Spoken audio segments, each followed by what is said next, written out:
Bienven- Bienvenidos. Buenas tardes. Bienvenidos al Club de Lectura, edición 2026. Van a ver en la parte superior de su pantalla la opción para aceptar la grabación del encuentro.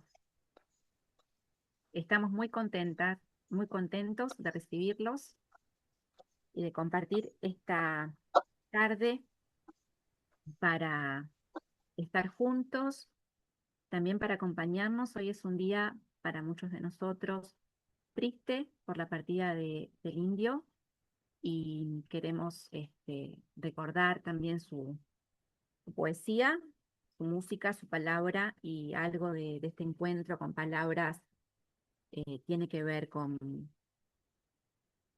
eso de encontrarnos y de lo que pasa en un encuentro con amor, con amorosidad, con poesía. Eh, bueno, bienvenidos a este cuarto encuentro del ciclo de Club de Lectura de este año, que es el encuentro dedicado a Blas Matamoro. Nuestra anfitriona es María Valdés, a quien agradecemos muchísimo el material que preparó para nosotros. Y recordar que esta edición del club está dedicada a el Año de los Derechos Humanos por la Memoria, la Verdad y la Justicia, que es un trabajo que hacemos en conjunto con el Programa de Cultura, con el Departamento de Ciencias Sociales, con la Secretaría Académica y con la Subsecretaría de Educación Virtual, que también queremos agradecer mucho a la Subsecretaría de Educación Virtual por el trabajo que va a realizar y que está realizando en la edición de un aula, que ustedes la van a poder visualizar en el campus y que también en esos agradecimientos los sumamos a ustedes, que son parte fundamental para que esto pueda ser. Y recordamos también que estos encuentros son abiertos a la comunidad, que pueden transmitir la información para los dos encuentros que faltan, que siguen, que son los 2 de junio, que van a ser coordinados por Julia Uge y Martín Liut. Así que, sin más, le quiero dar ya la palabra a María y espero que disfrutemos mucho del encuentro. Gracias.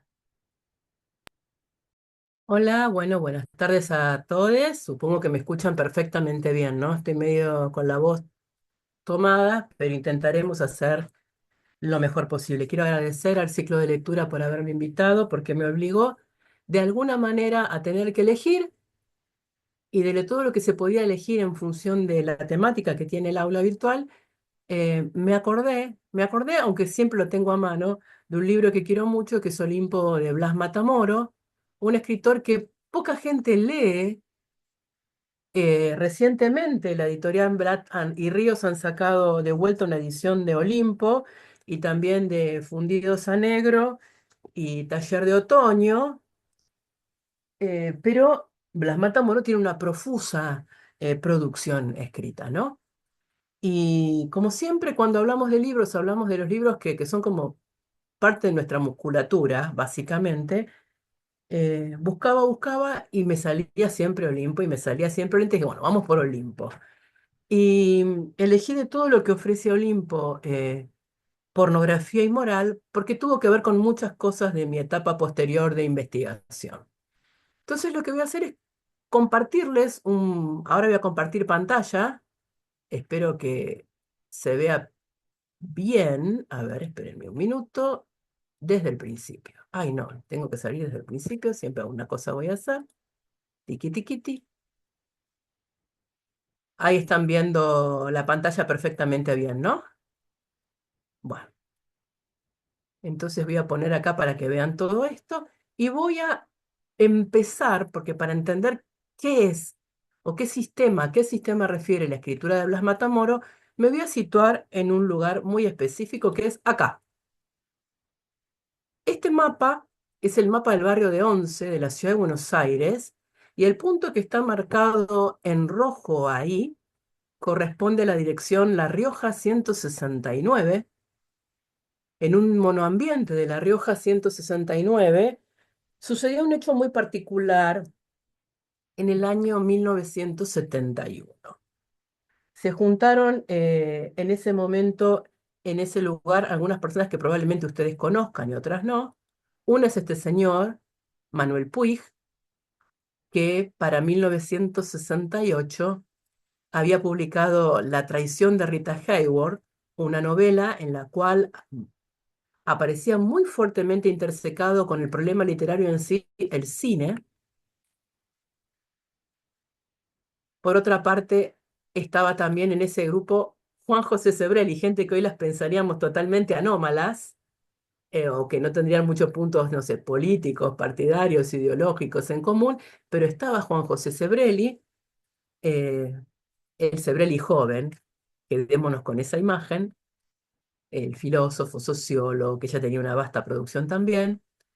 Uno de nuestros mejores poetas que tuvimos, que fue Juan José Hernández, en esta foto de muy joven está al lado de Alejandra Pizarnik, que él militaba en ciertos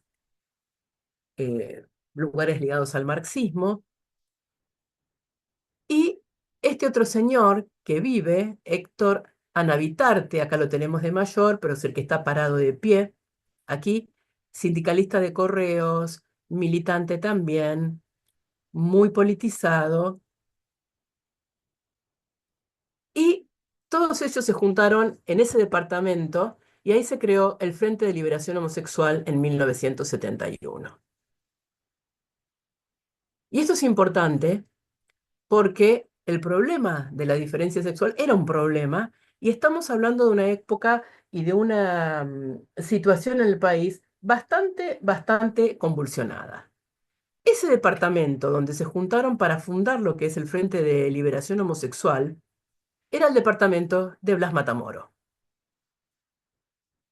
De Blas Matamoro, este Blas Matamoro que están viendo ustedes ahora en la actualidad, que cumple todas estas funciones. Un señor que sigue viviendo, vive en España porque se tuvo que exiliar. Su profesión era abogado, él fue abogado, se retiró hace relativamente poco y tiene una cabeza muy grande Blas Matamoro. Gran parte de su producción la hizo como crítico musical, de música clásica y de música contemporánea. Hace relativamente poco, en el 2018, fue premio por sus libros sobre tango, premio de la Academia Argentina de Letras por tango, periodista, traductor de poesía, traductor de narrativa, sobre todo en francés, ensayista. Blas Matamoro es, si uno pone todo eso así, todo esto y un montón más. Pero este Matamoros, en realidad el que a mí me interesa es este Matamoros, el que está acá con Sebrelli. En una foto, una de las pocas que se conservan del joven de 30 y poco de años, 30 y muy pocos de años. Y yo empecé diciendo que Blas Matamoro era abogado. Blas Matamoro se recibe de abogado en el 66, en 1966. Y lo que tenemos que tener en cuenta, de alguna manera, es porque este libro Olimpo es del 76, es todo lo que significa la década del 60, sobre todo la última mitad, y el principio de los 70 como territorio y como zona de conflicto que va a llevar justamente a que después se instale la peor dictadura que tuvimos, ¿no? Entonces, pensemos que estamos como en un caldo enorme. Voy a nombrar muchas cosas que a lo mejor para ustedes sí tienen algunas resonancias y en otras es tan bueno verlas porque siempre que alguien escribe, escribe situado. Es imposible no escribir situado. ¿Mm? Entonces, en el año que se recibe de abogado Matamoros es cuando comienza el Onganiato, el gobierno de facto de Onganía. ¿Mm? Pensemos que tenemos en junio del 66 Onganía, pocos meses después la Noche de los Bastones Largos, que es justamente el ataque del gobierno de facto militar contra las universidades, y algunos datos históricos que a veces nos resuenan, pero si uno arma la trama de todo eso, entiende el lugar, incluso de enunciación política de los cuerpos. ¿Mm? Piensen, por ejemplo, que estamos muy cerca en el 69 del Cordobazo, en el 71 del Viborazo, que estamos también, está muy cerca el asesinato de Bandor, la figura de Tosco. Por otra parte, en el 70 va a ser el secuestro de Aramburu, va a ser toda la aparición de la FAP, la FAR, la FALP, ER, Montoneros. Es una zona de conflicto compleja que permite avisorar en términos de inscripción histórica y situada qué sucede con estos cuerpos sometidos a estas variables políticas que nos llevaron a la peor de la dictadura cívico-militar. También es el momento, los 60 y los 70, que hay muchísimo escrito sobre esto, sobre las vanguardias, la aparición del Di Tella. ¿M? Todo esto sucede al mismo tiempo en un momento donde eh, al gobierno de Onganía le sucede apenas el gobierno de facto de Livingston, después la NUCE, después vendrá Cámpora, después vendrá Lastiri, después vendrá Perón, y después se habilita, después el golpe. Con un gobierno como el gobierno de facto de la NUCE, que va a trabajar muchísimas las lógicas de represión, independientemente después de lo que se continúe como una especie de rizo en ciertas lógicas que va a trabajar la AAA sobre censura y represión sobre los cuerpos, ¿no? Esto es importante. ¿Y por qué lo digo? Porque, insisto, Blas Matamoro era abogado. Y una de las cosas que hace Blas Matamoro en la década del 60, fines de los 60, apenas se recibe, él trabaja como abogado en la COFADE. La COFADE era la Comisión de Familiares de Detenidos. ¿M? Y él trabaja en función de los problemas de los detenidos políticos, de los presos políticos durante el gobierno de facto, y empieza a tener, digamos, la separación de su trabajo en COFADE, va a tener que ver con algunas rispideces en torno de la influencia que va a tener dentro de la COFADE en Montoneros, y en esa influencia lo que le hace riff a muchísimo a Blas Matamoro es el tema de la relación y la vinculación con ciertos sectores de la Iglesia Católica. Porque Blas Matamoro es gay. O como él solía decirle, y lo voy a citar cabalmente, eh, se lo dice a David Viñas, si no era homosexual públicamente, participaba intensamente de la homosexualidad, ¿no? Entonces, el circuito gay, que coyunturalmente se haya armado en la casa de Blas Matamoro, el acto fundacional, poco tiempo después va a entrar Perlonger, por si alguno lo pregunta, va a entrar poco tiempo después, eh, es él el que ofrece la casa, porque ninguno de los actores que yo nombré recién tenía posibilidades de juntarse para pensar cosas. Había cosas que iban sucediendo, que es otra historia, la historia de la homosexualidad masculina en la Argentina, pero es un punto en el cual nos tenemos que parar para entender por qué a él le preocupan los temas que le preocupan. ¿Mm? Pensemos también que todo este caldo que permite hablar de la escritura de Blas Matamoro y de cuando él saca Olimpo, él tenía trabajos previos, pero en términos literarios, su único libro anterior a Olimpo es este, epa, Hijos de Ciego. Este libro es un libro de cuentos, básicamente.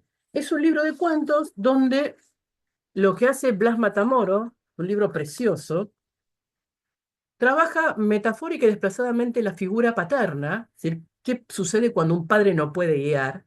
Estamos hablando 73, ¿eh? ¿Mm?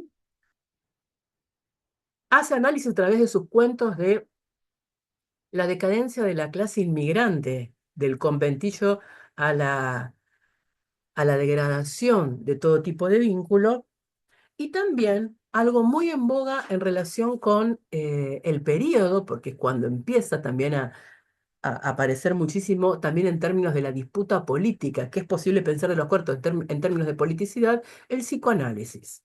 Es decir, todos temas que para el 73, digo, para el 76, empiezan a ser eh, complejos. Y en Hijos de Ciego ya hay una crítica bastante irónica, bastante mordaz a las instituciones, sobre todo en dos, a la familia y al matrimonio. Es decir, este libro es el antecedente literario, no voy a hablar de la producción eh, crítica de Matamoros, para que se den una idea. Un tipo súper formado y que durante muchos años, entre el 1996 y 2008, por ejemplo, fue el director de Cuadernos Hispanoamericanos, que es una revista de crítica y análisis muy del campo académico, en el campo de las letras, y que nació de una manera, uno podría decir, un poco tradicional, e incluso podría, por cómo nació en España, ligado a la derecha, pero que fue rompiendo ese vaso y hoy reúne, y a lo largo de toda su escritura, se la puede consultar online, reúne muchísimo de la crítica y de los trabajos textuales sobre literatura hispanoamericana. Y él dirigió esa revista mucho tiempo. ¿Mm?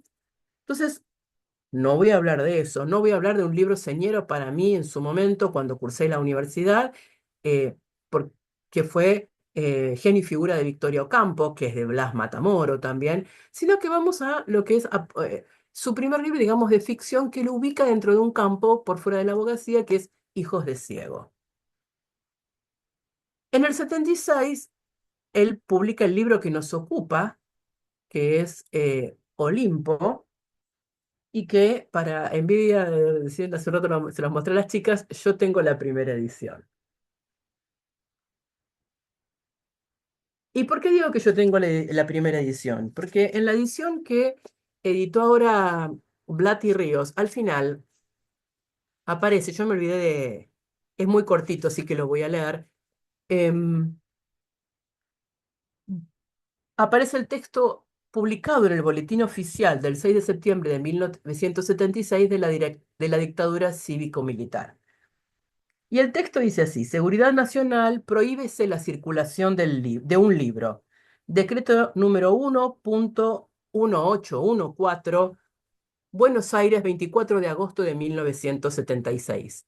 Visto las facultades conferidas al Poder Ejecutivo por el artículo 23 de la Constitución Nacional durante la vigencia del estado de sitio y considerando que uno de los objetivos básicos fijados por la Junta Militar en el acta del 24 de marzo de 1976 es el restablecer la vigencia de los valores de la moral cristiana, de la tradición nacional y de la dignidad del ser argentino, que dicho objetivo se complementa con la plena vigencia del orden jurídico y social y con la conformación de un sistema educativo acorde con las necesidades del país, que sirva efectivamente a los objetivos de la nación y consolide los valores y aspiraciones culturales del ser argentino, que es deber ineludible del Poder Ejecutivo Nacional emplear los medios que resulten adecuados para la consecución de tales objetivos, como así también preservar el orden y la seguridad públicos, asegurando a todos los habitantes del país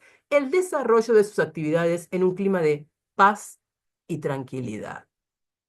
Que el análisis del libro Olimpo, del autor Blas Matamoro, primera edición, serie popular, número 142, editado por Ediciones Corregidor, con pie de imprenta el 30 de junio de 1976, pone de manifiesto que el mismo atenta en forma directa contra los valores mencionados en el acta del 24 de marzo de 1976, contribuyendo a su vez a mantener y agravar las causas que determinaron Chiquita. en su momento la implantación del estado de sitio, que conforme lo ha admitido reiteradamente la jurisprudencia de la Corte Suprema de Justicia de la Nación, el secuestro de un libro o folleto se encuentra dentro de las facultades privativas del Poder Ejecutivo Nacional, acordadas por el mencionado artículo 23 de la Constitución.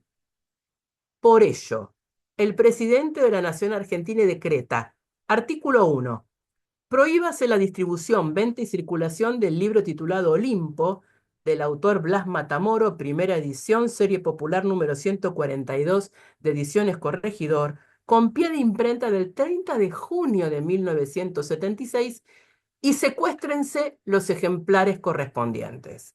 Artículo 2. La Policía Federal dará inmediato cumplimiento a lo dispuesto en el presente decreto. Artículo 3. Comuníquese, publíquese desde la Dirección Nacional de Registro Oficial y archívese. Firmado Videla y Albano Arguindegui. Es decir, este es el primer libro eh, que es censurado por la dictadura cívico-militar. Y por las fechas que yo leí, es muy cercano. Sí, del marzo a junio, que sale este decreto, es muy poco tiempo. Las malas lenguas de lo que la reconstrucción de la censura de este libro está ligado básicamente a, parece ser que a cierto cura no le gustó lo que de alguna manera o de todas las maneras posibles construía el sistema que había postulado Blas Matamoro para pensar de alguna manera esta condición de los olímpicos. El libro es muy sencillo en su articulación y tiene estos capítulos que aparecen acá. Indudablemente una cosa que debe haber molestado muchísimo es el capítulo 6, Muerte y Transfiguración, porque es el capítulo central que analiza la muerte de Perón. Pero a lo largo de todo el libro, lo que va a ser el primero definiendo qué es un olímpico y después definir qué es un olímpico de ayer y hoy, lo que hace Blas Matamoro es, en un ejercicio sumamente sofisticado, hacer un estudio de cultura de masas, hacer un estudio de los consumos y cómo, porque tiene una erudición enorme, cómo primero, si se quiere, partiendo de un conocimiento general en torno a un olímpico, los que estudiamos, las personas que estudiamos letras y tuvimos que pasar por los griegos y los latinos y tuvimos que leer la Ilíada y la Odisea, entendimos rápidamente y nos explicaron que un modo de gobernabilidad justamente es cómo el mundo de los dioses en realidad es especular con el mundo de los hombres. Todo lo que sucede en la guerra de Troya no es más que una intriga palaciega que tiene que ver con las inquinas y los problemas que están en el Olimpo, y el Olimpo en realidad espeja la condición humana. Entonces, Matamoro explica qué es un olímpico y después, en Olímpicos de ayer y hoy, lo que hace es decir cómo se construye en clave contemporánea esta idea del olímpico. Y para esto va a tomar algo que es súper importante, que es trabajar la relación historia-mito, historia-mito y medios masivos de comunicación. Y lo que tenemos que entender es que estamos en 1976. La televisión aparece en la Argentina con primera emisión en 1951. Es decir, no hace tanto tiempo que hay televisión. Y aún más, para finales de la década del 60, para que entiendan en términos de industrias culturales, de consumos, de circulación de los materiales, en la ciudad de Buenos Aires, ¿m? A principios de la década del 60, en la ciudad de Buenos Aires, estoy hablando en Buenos Aires, ¿m? Únicamente el 35-38% de la gente accedía a un televisor. Al final de la década, el 90% de los ciudadanos de Buenos Aires tenían televisión. Entonces, el lugar de la televisión es clave en un punto y que va a tener que ver con este sistema de la cultura de masas y la relación entre, y yo hice bascular, cine, ahora pongo televisión, literatura, porque una manera de construir el consenso de lo esperable va a estar dado por cómo los medios influyen desde la televisión, que no es lo mismo que ahora, pero uno puede ver cómo Blas Matamoro ya puede empezar a hablar de eso en Olimpo. ¿M? Y en este sentido, justamente por la coyuntura política del momento, todo lo que va a la década del 70, lo que también pasaba con la televisión es que por un lado se entiende en términos industriales de consumos ideológicos, que es un formador de conciencia, y al mismo tiempo hay cosas que no conviene que salgan por la televisión. Por ejemplo, no le gustó para nada al gobierno de facto en su momento que imágenes del Cordobazo salieran por la tele. Pero la tele está instalada y construye en términos de especularidad con el auditorio una serie de valores, consensos, rituales, modos de percibir el mundo, y todo esto aparece de alguna manera en relación con el consumo, trabajado a lo largo de todos los capítulos a través de los cuales Blas Matamoro pone sobre el tapete algunas figuras de consumo popular, algunas figuras históricas, es decir, no hay, interseca todo, no hay un orden piramidal. Es, bueno, esta condición es absolutamente maleable y flexible y tenemos que eh, poder encuadrarnos en este sentido. Es un libro que yo les invito a leer, por suerte Ahora hay una nueva edición de ellos, pero fíjense que la tapa original de Olimpo es la tapa que a mí me interesa porque es la tapa que tiene en el centro, en el epicentro de la primera edición, a la Coca Sarli. ¿Qué va a plantear en pornografía y moral? Me voy a adelantar un poquito acá. Lo que es interesante en el planteo que hace Matamoro en el momento, porque no hay tantos estudios sobre pornografía, no hay mucho, no hay mucho. Pero al mismo tiempo piensen que para tener el mapa, que en el 72 lo que es el hardcore, la pornografía en sentido estricto, que tiene que tener en los medios audiovisuales medical shot, es decir, plano cercano de los genitales y coito explícito, ¿m? Va a tener las tres películas capitales, Garganta Profunda, Detrás de la Puerta Verde, El Diablo y la Señorita Jones, y son del 72.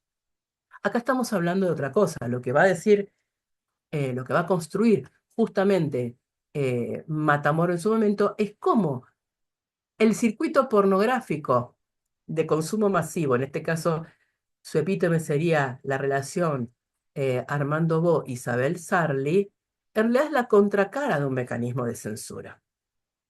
Y lo que es interesante es que para pensar cómo se construye la mirada pornográfica, estamos hablando de la del espectador básicamente, en el cine, ese placer, el placer visual por ver absolutamente todo, él salta, lo cual también da cuenta de otro tipo de campo cultural que no es el mismo que tenemos nosotros hoy, ¿no?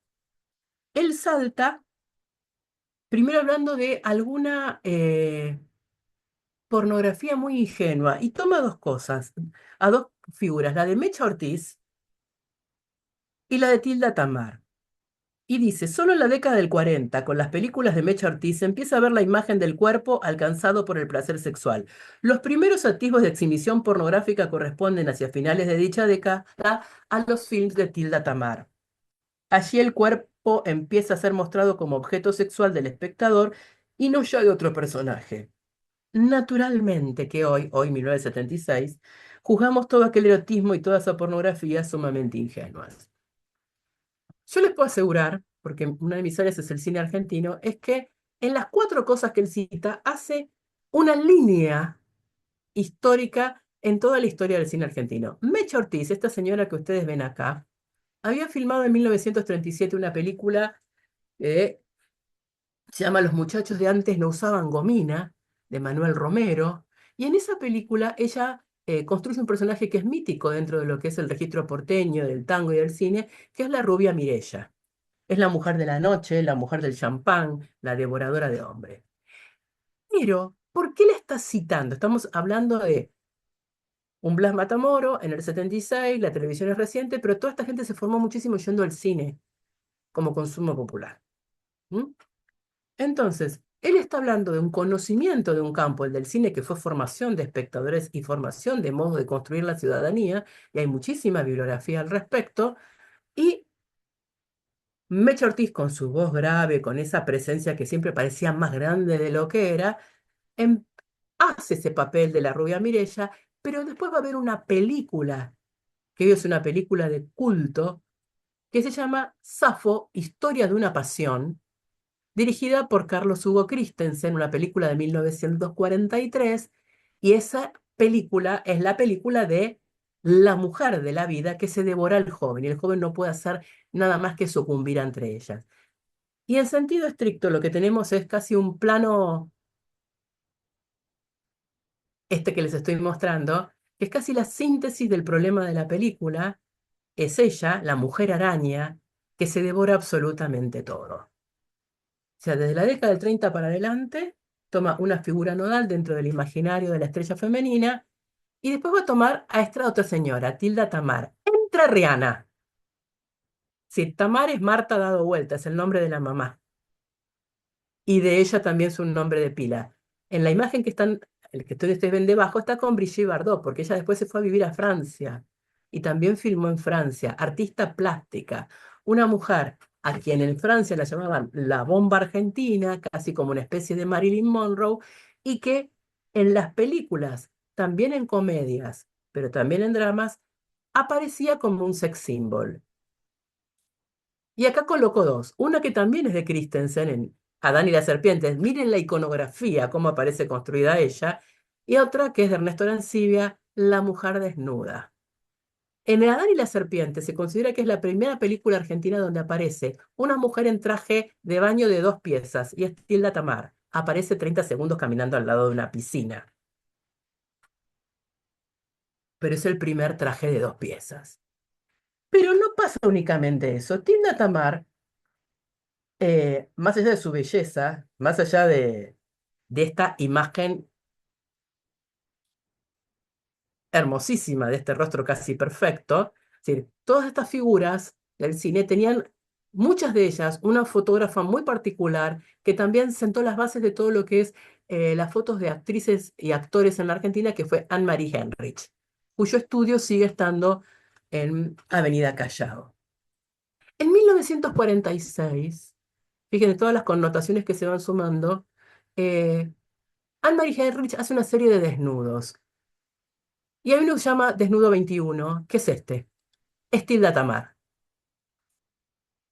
Una foto bellísima, bellísima, donde también hay un sistema de valores en torno al lugar del cuerpo. A ver, acá se ve el pubis, que ya también la construyen desde otro lugar a Tilda Tamar como una mujer expuesta, como una mujer pornográfica.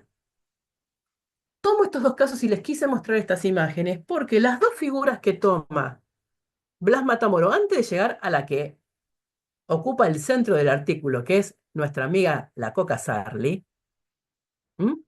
Toma dos ejemplos que son nodales para pensar ciertas lógicas de construir el cuerpo femenino dentro de la representación.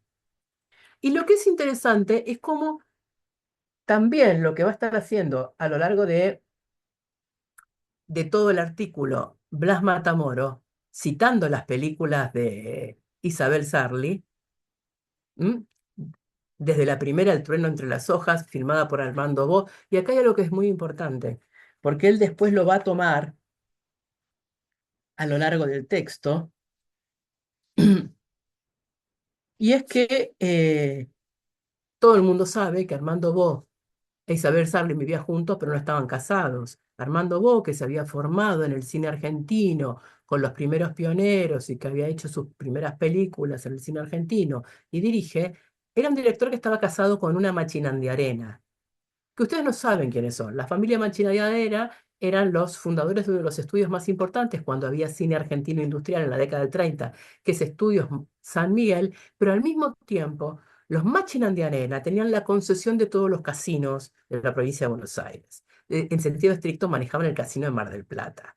Entonces, en esta lógica de también pensar la economía de los cuerpos y las transacciones, Bo es el que tiene la mujer de la que nunca se separa, la señora Manchera Andianera, pero está todo el tiempo con Isabel Sarli. Lo que construyen hay cada vez más bibliografía en torno a la relación Bo-Sarli, es esta pornografía que habría que revisar si es pornografía, pornografía en términos de desnudez, pero nunca hay coito que se vea, ni nunca hay medical shot. ¿M? Pero lo interesante es que él plantea, por un lado, que la construcción del sujeto, es casi una lectura queer en los 70, la construcción del sujeto sexual, es ella que es un sujeto siempre deseante, que eso es independiente de la mirada masculina y de lo que le sucede al personaje dentro de la ficción. Ella es sexual porque es sexual. Entonces, todo aquello que ella produce en el espectador, ¿m? Tiene que ver con esa, casi no puedo decir, alegría de saberse sexual. Y digo alegría, porque incluso que a veces hemos analizado en algunos, es esto, ¿no? Ella en muchas fotos, así, con los brazos en alto, como ofreciéndose en representación, porque es pura representación, y no más que eso, estamos viendo una película, porque la idea de estas películas será lograr la excitación del espectador, y al mismo tiempo, si yo tengo una mujer emputecida, va trabajando siempre en relación con la figura de la madre o la figura pura, porque también hay algo que no está diciendo Matamoro, pero está en el saber que se tenía en los 70 sobre la propia cinematografía nacional, que nuestra cinematografía, nuestros modelos narrativos se construyeron básicamente contraponiendo la figura de la madre y de la puta. No se puede ser las dos cosas. El cine mexicano es todo lo contrario. Se es madre porque se es puta. Son las historias de las cinematografías nacionales que son interesantes para ver cómo se construye el dispositivo en torno al lugar de la mujer, por ejemplo, dentro del cine, ¿no? Entonces, en el texto, lo que va haciendo Matamoros es ir dialogando, de algún modo, con cómo eh, la construcción de una única película sin fin, porque uno puede ver las películas de la Coca Sarli con Armando Bo como un único texto narrativo que tiene un correlato como que excede la pantalla porque ellos viven juntos, del mismo modo que las películas están puestas para el placer del valijero en su momento, este señor que iba a los cines al mediodía, en la década del 60 entre negocio y negocio, para la satisfacción sexual voyerista, porque no hay otra posible, ¿m? Y la eyaculación en los cines de barrio. Y también en los cines de Florida y la calle Corrientes, porque esto está de alguna manera también registrado, ¿no?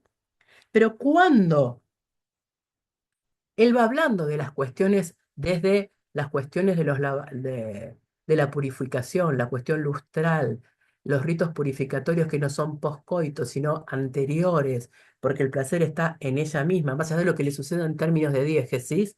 ¿m?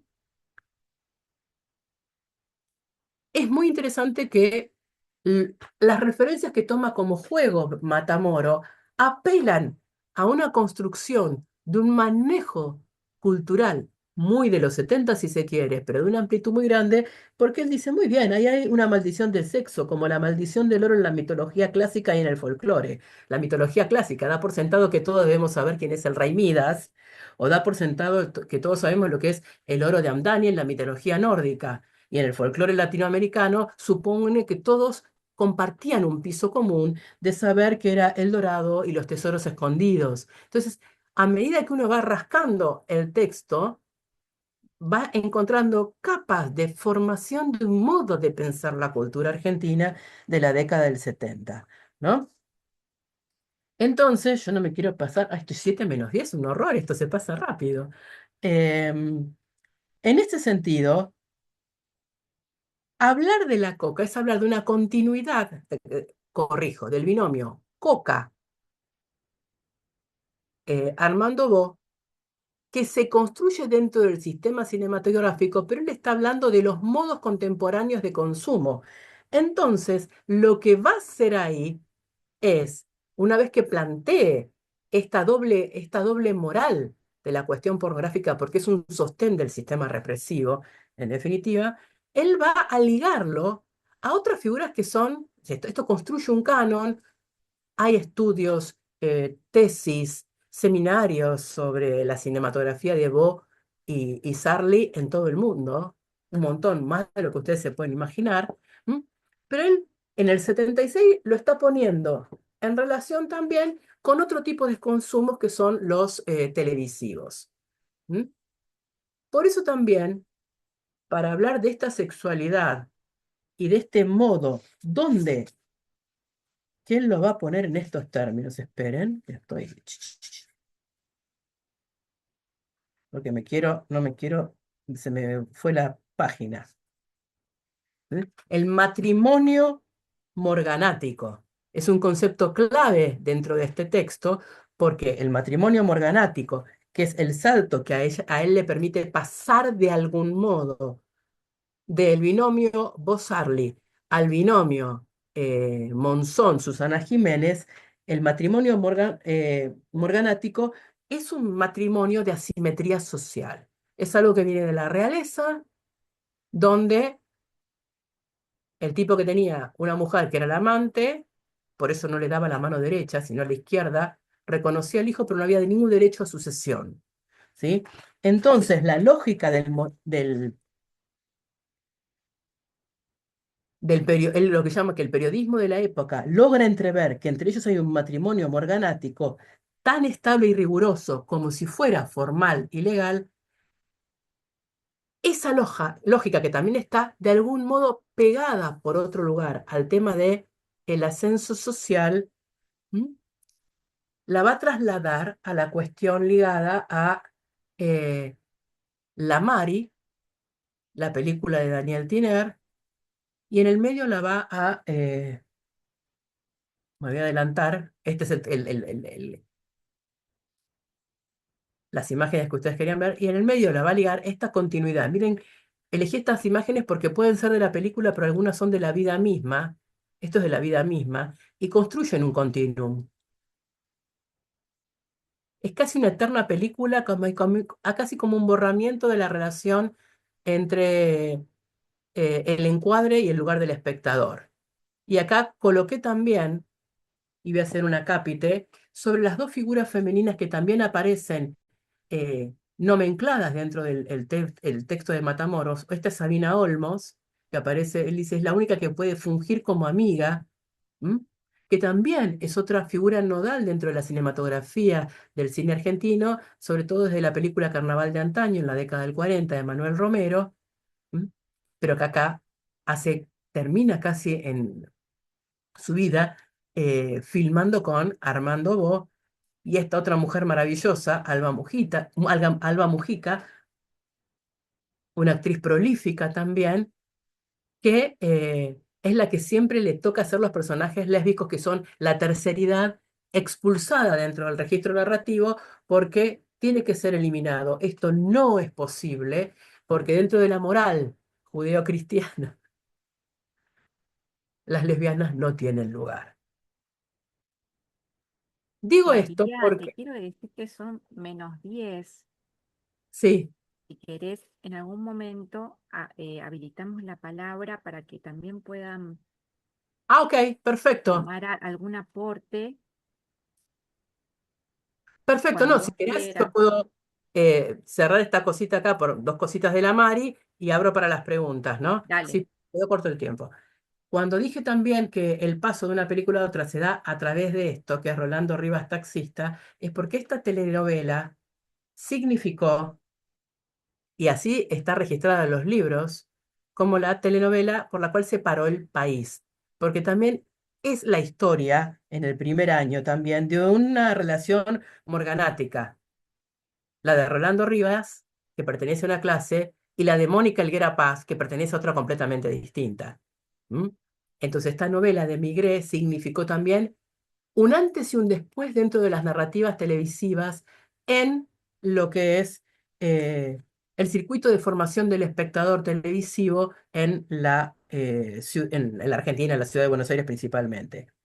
Por eso, eh, en esta que yo pensé que iba a ser una introducción y me llevó casi una hora sobre el texto de Blas Matamoro, todo esto es lo que a él le permite después trabajar el binomio Monzón Susana Jiménez, donde lo único que voy a pasar es esto, y después dejo la palabra, que son imágenes que también permiten ver cómo hay una continuidad entre la representación y la pantalla, porque el análisis breve que hace el de puesta en escena es que en realidad la película documenta una relación que excede la pantalla. Ahí lo tienen a Daniel Tiner con su señora, Mirta Legrand. El libro está basado en un cuento de Emilio Perina, un señor llamado de nombre real Konstantinovsky, que les invito a que lo investiguen, porque es un señor que se las trae. Y estas son algunas imágenes de los registros. Esta es una foto promocional de la película en Radiolandia, pero no, tampoco es tan promocional. Y acá están fotogramas de la Mari, pero miren esto, podría formar todo parte del mismo componente. De esta chica que del 67 salió de la publicidad y que en esta homologación que pongo sobre el final saltó a la pantalla cuando va a la publicidad por el jabón Kadum y se hacía un shock. Se pueden ver la publicidad en las redes, todavía sigue estando, por suerte, y donde también el desnudo tiene otras características que no son las mismas que las de le competen a Isabel Sarli. La publicidad y el paso de Susana, que casi nadie lo sabe, que se debe también a dos artífices de lo que es el teatro de revistas, con sus variables que son, y ahí la tienen ustedes, a los hermanos Sofovich. Perdón, me excedí. Pregunten lo que quieran. Aporten con lo que quieran.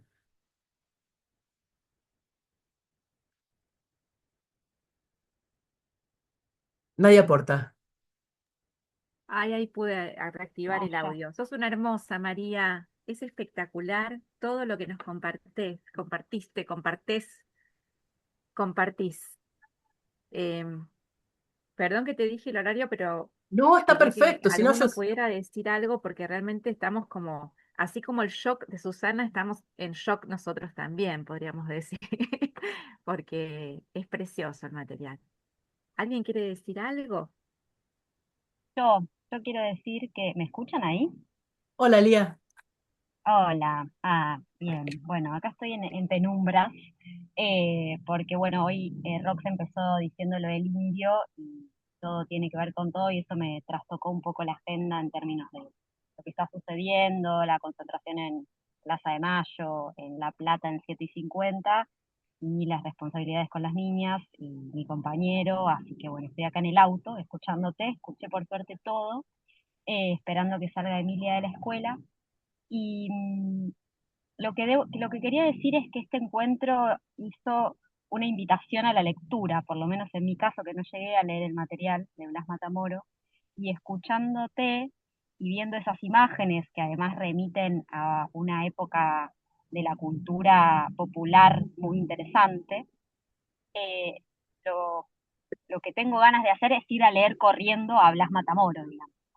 Y eso me parece que es todo un mérito de invitar a la lectura y entusiasmar en la lectura, cosa que en este tiempo, y más un día como hoy, muy triste para la cultura, es muy difícil. Así que en eso me parece que este encuentro, también el indio de algún modo invitaba a la escucha, a la lectura, a encontrar las imágenes en la metáfora y tu presentación me hizo un poco pensar en eso, ¿no? En querer salir corriendo a leer a Blas Matamoro, además de volver a ver las películas de la Coca Sarli, ¿no? Piglia siempre cuenta que Manuel Puig, una vez le preguntó Piglia a Manuel Puig, ¿de dónde sacaste tu universo de la escritura? Y él le dijo, para escribir hay que ir a ver a Armando Bo, ¿no? Esta idea de, bueno, ahí está lo popular, ¿no? Para escribir hay que ir a ver a Armando Bo, le dijo Puig, y vos empezaste con Puig hoy, así que nada, decirte eso, que me gustó mucho esa relación con las imágenes y que el fin de semana prometo leer a Blas Matamoro. Lo bien que haces. Ahí Analía tiene la mano. Ahí está. Sí, sí, hola, ¿qué tal? Gracias por Hola. este encuentro, es hermoso. No sabía bien por dónde iba a venir el tema, ¿no? Y la verdad que siempre cuando hago las lecturas, que por ahí no tengo tiempo de investigar o la hago a lo mejor en el mismo día, hago una relación con lo que me hace dialogar así al tuntún y al azar. Y en relación con esto de la madre, si es puta puede ser, no puede ser madre, es madre porque es puta y esto, y en relación también con la censura, ¿no? De los cuerpos y de este tipo de cultura cinematográfica en determinado momento, luego de hechas estas películas han sido censuradas también. Me parece que es de una antigüedad y relacionando a su vez con la postura judeo-cristiana, digo, qué antiguo, ¿no? Que es el sexo, el goce, qué antiguo que es la represión hacia el goce, que ya María tuvo que ser virgen para concebir, ¿no? Porque, valga la redundancia, era inconcebible que hubiera tenido alguna relación sexual en la cual incluso o peor si hubiera tenido algún orgasmo para concebir a Jesús, ¿no? Entonces, es tan pecaminoso el sexo que ya hace 2000 años que digamos, María concibió sin haber tenido una relación sexual. No sé, por ahí es un diálogo suelto con esto, ¿no? Pero después, viniendo un poco más para acá, bastante más para acá, 2000 años más para acá, digo, no, hay una cita, hago una cita del texto. Dice, la oblación por el goce a través del dolor de parir, ¿no? Y eso me hizo recordar, quizás porque yo trabajé en el área de sanidad, a esta cosa que sigue sucediendo de las parteras y las enfermeras, si te gustó abrirte de piernas, ahora bancate el dolor, no sé si son citas sueltas, diálogos sueltos. Después me acordé en estas relaciones Sarli-Bo y Susana Jiménez Monzón, recordé otra pareja morganática, ¿no? Se dice que no sé si tuvieron esta exposición así tan sexual, pero que sí eran morganáticos, Pepitito Marrone y Juanita Martínez. Ella era vedette, era así como una mujerona, y ellos también tuvieron una relación paralela. Él siempre estuvo con ella, pero nunca se separó de su señora. Incluso Juanita contaba que él vivía 12 horas en una casa y 12 horas en la otra casa, ¿no? Cosas con las que me fue haciendo relacionar que, bueno, después uno podría profundizar, ¿no? Sobre estas cosas, eh, y haciendo una analogía de lo pecaminoso del sexo, ya dije lo que me vino a la mente del cristianismo, ahora voy a decir lo que me recuerdo del judaísmo cuando yo era pequeña. Soy de ascendencia judía y mi papá era un tipo que era fanático de los libros, cualquier libro que veía en la feria lo traía, y en mi casa aterrizó como una liturgia judía donde el rabinato este, tenía un escrito que era un pequeño librito para las mujeres judías, donde ellas podían ver todas las indicaciones del día que les tocaba tener sexo, que era solo para procrear. Digo esto porque la verdad que es aberrante para estos tiempos. Y la mujer, si tenía dudas de si ese día era fértil en relación con su periodo menstrual, tenía que ir a consultar al rabino. Y para consultar al rabino, tenía que introducir en su vagina una gasa y llevársela al rabino para que él se fije, perdón si cuento esto, ¿no? Pero me parece como que tiene que ver con los cuerpos, la censura, para que el rabino se fije si había algún resto de sangre menstrual que estaría indicando que no era el momento de una relación para procrear. Bueno, me vinieron a la mente todas estas eh, figuras, ¿no? Pero que en definitiva lo que me llevan a pensar es en la cosificación de la mujer, tanto la Coca en sus películas como la Mari también en su película. Y bueno, y todos estos ejemplos de mujeres que fui dando, ¿no? De estas cuestiones. Bueno, como un punteo de cosas para investigar y ver qué relación pueden tener con el texto que convoca hoy. No sé si me fui por las ramas o Gracias. si... Siempre, siempre, cada vez que leemos algo nos abre todo el universo por el cual Exacto. hemos atravesado. Claudia, creo que está Claudia y Brenda. Sí, Clau. Hola, ¿qué tal? Bueno, desde nuestra última lectura pasó una bronquitis. Ese frío de esa tarde causó estragos en mí. Bueno, ahora estoy saliendo, pero aquí presente. A mí me sorprendió mucho, no me di cuenta que fueron 50 minutos, me parecieron que fue 5 minutos. Me quedé con ganas de seguir escuchando a María. Em, pero lo que voy a decir son como flashes, como pequeños flashes desilvanados. En un día de profunda tristeza para mi generación y la de algunos de ustedes, bueno, la de todas, impactadísima y atravesada. Son los últimos 35 años de mi vida que hoy se nos fue o que se queda. Yo siempre he tenido un vínculo con los íconos hoy mencionados y mostrados en las fotos, eh, de mutua atracción, ¿no?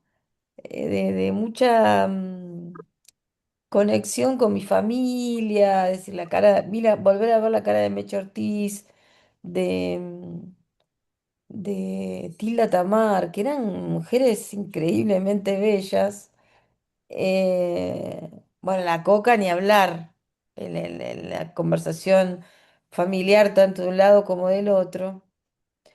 Em, la historia de la Mari con Carlos Monzón.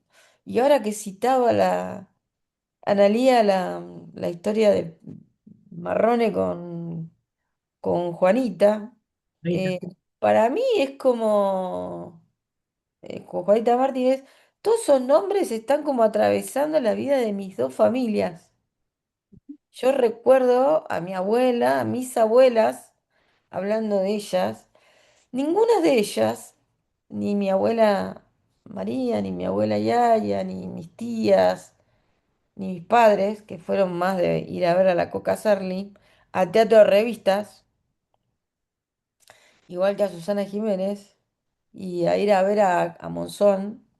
Ninguno leyó a Blas, y yo tampoco. Este, estoy como impactada por la historia del libro, el del Olimpo. Tengo, ya lo estuve googleando si me lo podía bajar digital para empezarlo a leer, porque tengo la sensación de una reescritura de mi propia vida a partir del libro que voy a leer, exorcizadora de muchos rechazos, porque la versión mediada por el vector familia ha sido el de la pornografía. Claro. Ha sido exactamente el de la pornografía, el de lo prohibido, el de las revistas ocultadas, que por supuesto yo encontré a todas, las encontré a todas. Por supuesto, todas esas cosas que iban a ver, y las vi después a ver qué tan tremendo era todo eso. Y yo he odiado siempre el doble sentido en la familia. O sea, hay un montón de pliegues en la cultura, hijos del conservadurismo y de ciertas representaciones fascistas respecto de lo que en realidad nunca pretendieron ninguna de estas películas ni ninguna de estas libros previos a las películas. Ujú. Em, Tengo como desilvanado eso porque tengo la sensación, María, de que hoy sembraste en mí otra posible lectura, otra posible, otro itinerario que me permita exorcizar justamente el lugar de lo que Analía citó muy bien, que es el lugar de lo pecaminoso, ¿no? El cuerpo de las mujeres como algo pecaminoso. Y la gran viveza argentina, tanto en Armando Bo como en Pepitito Marrone, José Marrone, que a ellos se les permitían las dolvidas como se las permitían a los curas también. Y a las vidas de De nuestros hecho, Claudia, familiares. perdón que te interrumpa porque es muy pertinente lo que decís. De hecho, las películas de la Coca no iban las mujeres al cine a verlas, era película para hombres. Claro. Claro, este, y recuerdo comentarios yo de esas películas que después se vieron por la tele, ¿no? Familiares, donde había gestos de decir, "Shh, ¿qué tal ahí vienen las chicas, ya hemos escuchado todo porque hablaban fuerte". Hay algo de la cultura argentina escrita en mi propio cuerpo, más allá de cómo yo pienso intelectualmente, que ha causado estragos. Voy a leer a Blas para exorcizar los estragos. Gracias. Está Brenda con la mano levantada. Brenda, ¿querías preguntar algo? Sí, Eso también no, quería quería. comentar que yo nunca había leído un texto así. Al principio me costó un poco por la dinámica en que está escrito, pero una vez que entras, el texto te lleva. Eh, y algo que me llevó a pensar es que es un texto que tiene un par de años, pero es muy actual, demasiado. Hasta un poco, bueno, me da entre vergüenza, pero no debería ser tan actual el rol de la mujer. Así que creo que eso también nos invita un poco a pensar como mujeres, qué pasa con eso, ¿no? Sí, lo que es actual no es solamente eso, sino que todo el libro es actual para pensar lo que vulgarmente podríamos llamar como sociedad de masas. Ujú. En eso es muy interesante, porque está todo tan aplanado hoy que si volviéramos a todos estos textos, entendés que justamente durante la dictadura, por ejemplo, hubo muchísimas películas eróticas, porque es la contracara, es necesario para que lo otro funcione. Fíjense que les quería mostrar algo, porque yo no quiero pasarme de hora, que estaba pensando en todo esto, en todo lo que en que tenemos que salir de los discursos planos y pensar cómo estamos situados, porque en medio, yo empecé hablando de la década del 60 y la paradoja es que mientras en el año 63 en la Argentina llegaba la primera edición de Los Condenados de la Tierra de Frank Fanon, en 1951, en 1961, lo tengo acá conmigo, esta es una guía cinematográfica de calificación moral de películas, que es de Ajá. 1938 a 1960. eh, Obviamente que está hecho por la Iglesia, Colección Enfoques, Dirección Central de Cine y Teatro, Oración por el Apostolado del Cine. Es decir, en la Argentina se arreglaba esto para las películas y también hay cómo hacer un cineclub, este libro es magnífico, y al mismo tiempo había gente leyendo Los Condenados de la Tierra. Y todo eso convive, y todo eso nos formó.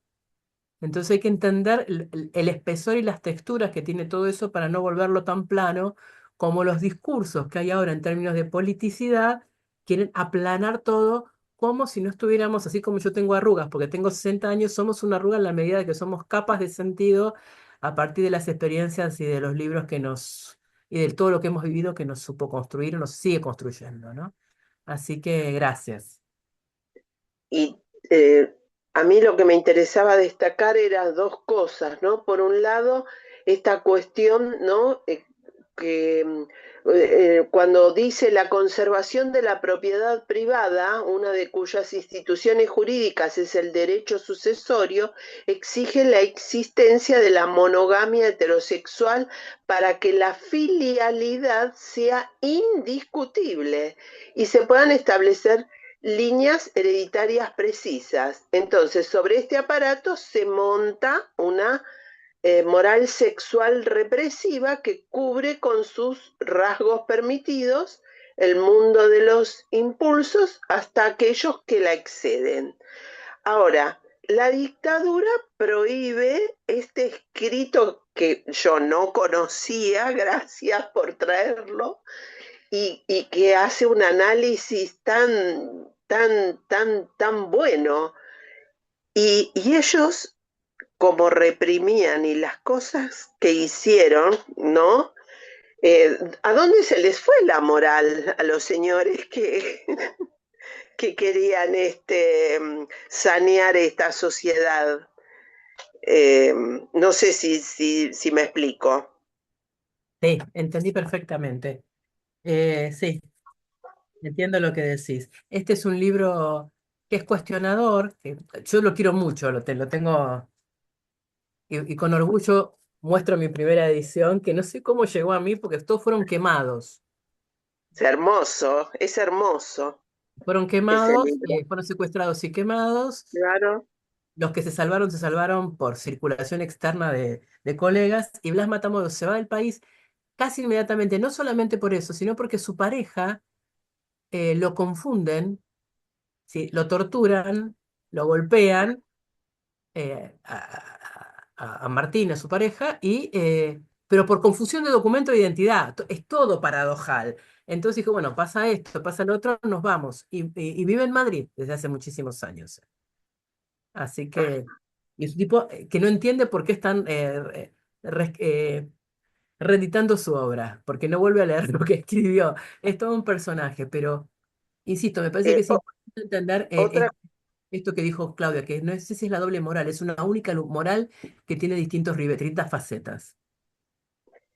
Y después, otra cuestión, vos nombrabas hoy que en el grupo que se reunía en la casa y que intentaron formar lo que después fue la CHA, ¿no? El Frente de Liberación Homosexual, que estaba Manuel Puig. cuando se estrenó la película Boquitas Pintadas, que es una de las novelas de Puig, en General Villegas, que es el general Vallejo de la novela, la prohibieron, no la pasaron. Quienes Sí. quisieron verla se tuvieron que trasladar al pueblo más cercano, que no me acuerdo cómo se llama, este, esta cuestión, ¿no? De no querer vernos o que se muestre como somos. Claro, pero además eso es otra cosa la película porque Sí, acciona otro modelo también de pensar la otro. narrativa cinematográfica y está ligado a todo el sistema de censura y represión de películas y textos durante la dictadura cívico-militar, ¿no? Y hay algunas cosas que venían antes desde la censura de Miguel Paulino Tato también. Sí. Bueno, yo me acuerdo haberla visto en televisión por los años que yo tengo, haberla visto a la Coca Sarli a pelear porque le prohibían la película. Era, Este, y que hablaba justamente de Tato en un noticiero de la tele, no me acuerdo, pero y ella nombraba otra película, decía, censuran mi película porque me baño, que ni siquiera estoy del todo desnuda, y no me acuerdo si nombraba Las monjas de San, o qué película era, que era alguien, una mujer era violada, si eran las monjas de San Arcángel, no me acuerdo, pero nombraba una película donde decía más pornográfico que eso, no me acuerdo si era que una monja era violada o una madre era violada delante de su hijo y que esa película la habían pasado tranquilamente y la de ella se la querían censurar. es todo un tema. Está Todo. Wilmy, que quiero, a ver, porque yo por la Sí, hora, Wilmy quería Sí. Calderón que levantó la mencionar que mano. estamos ya pasados 15 minutitos, entonces te quería decir, Wilme, que te pasamos el micrófono para una intervención breve de dos, Sí. 3 minutitos para poder cerrar. Muchas gracias. Buena tarde, muchas gracias. El tiempo es más que suficiente. Pues primero, agradecer el espacio nuevamente en este nuevo encuentro y voy a pronunciarme muy brevemente. Yo pues tengo que decir que crecí en medio de una familia colombiana católica tradicional, fui formado por jesuitas y con los años me hice profesor universitario de una obra corporativa del Opus Dei. Sin embargo, mi posición ideológica es más bien hacia la socialdemocracia, inclinado hacia el centro izquierda, claramente. Pero yo no entiendo la República Argentina porque no he vivido allá, solo puedo hablar desde el contexto en el que crecí. Sin embargo, a mí me parece curioso porque mis profesores jesuitas me pusieron a leer a Blas Matamoros por allá en el año 97 cuando estaba terminando la secundaria. Y me hablaban de la censura y entendía lo que podía estar pasando, algo que es transversal no solamente a la Latinoamérica, sino también a toda la sociedad occidental, en donde ha habido un intento de censura por algunas posiciones específicas. Sin embargo, yo digo, dentro de mi formación católica tradicional, nunca se vio el cuerpo como un pecado y nunca se vio el sexo como un pecado. De hecho, nos fue explicado y yo pues, tuve la fortuna de hacer exégesis bíblica, hacer muchos cursos de exégesis bíblica, de teología e incluso de la doctrina social de la iglesia. Y nunca se nos mostró, o por lo menos desde el punto de vista académico y teológico desde los jesuitas, el sexo como, ni el cuerpo como un pecado, ni como una zona pecaminosa. Más bien nos la mostraron como una zona que hay que respetar, y acá me hace llegar a un punto, y es que creo que esto no va de ideologías, de posiciones o de religiones, ciertamente eso nos va a generar un sesgo cognitivo y un sesgo cultural desde el cual vamos a crear una cosmovisión propia, una subjetividad y básicamente una forma de habitar el mundo muy particular. Entonces yo creo que esto más que posturas institucionalizadas, generales, pues creo que va más hacia la persona, hacia cómo haya construido y cómo satanice o no satanice, bueno, eso es un término muy cristiano, ¿cierto? Hacia más bien cómo juzgue un concepto o cómo juzgue otro. Entonces, o no sé, claro, de pronto esa vertiente de la Iglesia Católica con la que yo fui formada es mucho más progresista que otras, pero a mí me causa curiosidad es porque nunca lo había escuchado de esa manera, ni siquiera acá, pues en mi país, en donde los movimientos progresistas y de izquierda son tan fuertes. Ustedes saben en este momento el presidente que tenemos, por el cual yo voté también, como les digo, y personas como el cura Camilo Torres. Estoy pasando justamente en este momento por enfrente de la Universidad Nacional de Colombia, donde soy egresado de mi pregrado. Fue uno de los fundadores de una guerrilla, él absolutamente convencido de su posición ideológica, que la lucha de clases y todas las formas de lucha eran necesarias para la liberación de los pueblos.